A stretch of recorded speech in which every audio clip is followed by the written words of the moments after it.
little Robert Kiyosaki. He has two fathers. One of them has a PhD, the other never finished 8th grade. Both earn substantial incomes, yet one always struggles financially, while the other is going to become one of the richest men in Hawaii. One is going to die leaving tens of millions of dollars to his family. The other is going to leave bills to be paid. My story is very similar. I was taught how to be poor. Then I went to the Air Force Academy and studied economics and took accounting and investing classes. I did complicated regressions on economic data and balanced complex balance sheets. Yet I've received more pragmatic advice by reading a single book from Kiyosaki than I did by taking 4 years of complicated classes. I never had a rich dad, but I have many rich dads now. Klassen, Kiyosaki, Hill, DeMarco, the list goes on. So if you weren't born in the top 1%, let's learn from Kiyosaki, who learned from his rich dad. You have to know these two words, assets and liabilities. Now, forget what you might have learned in your accounting classes. We're going to define them in very simple terms. An asset is anything that puts money in your pocket. A liability is anything that takes money from your pocket. Anything can be an asset or a liability. If you own a house and it eats $1,000 a month, then it's a liability. If you own a house and it brings in $1,000 a month, then it's an asset. Assets are things like businesses, real estate, paper assets, things like stocks and bonds. Here's why knowing this distinction is so important. Really try to focus on this. The poor only have expenses. The rich buy assets. And the middle class buy liabilities that they think are assets. After graduating, if I had followed everybody's advice, I would have gotten a job which increases my income, but there are so many problems with that. As I got my job, my girlfriend and I would have moved into a bigger house. We would have gotten a BMW in addition to our Mustang. I would have bought the iPhone 6.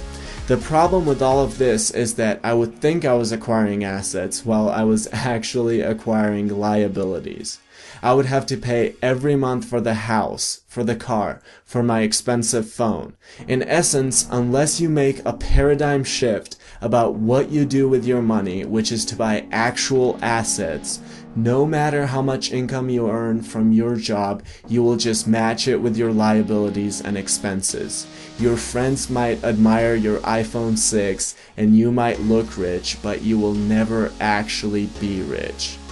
Now, there's nothing wrong with having your job. I just don't have one because I'm operating from the assets quadrant.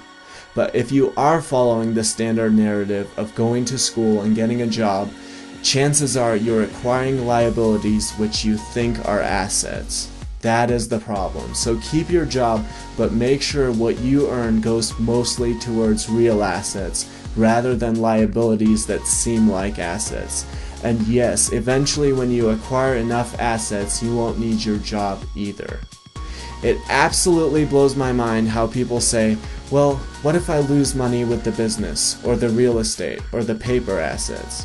They don't say the same thing about buying their second enormous TV, which will be worthless in a year and which creates a liability every month.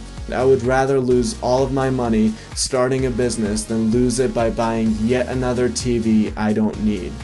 Even if I lost all my money, the lessons learned from starting a business would be infinitely more valuable than watching Dr. Phil.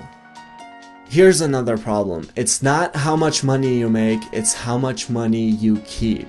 If I told you I was going to pay you $1 million a month, but then I took away $999,999, you'd have to be an idiot if you said you were making $1 million.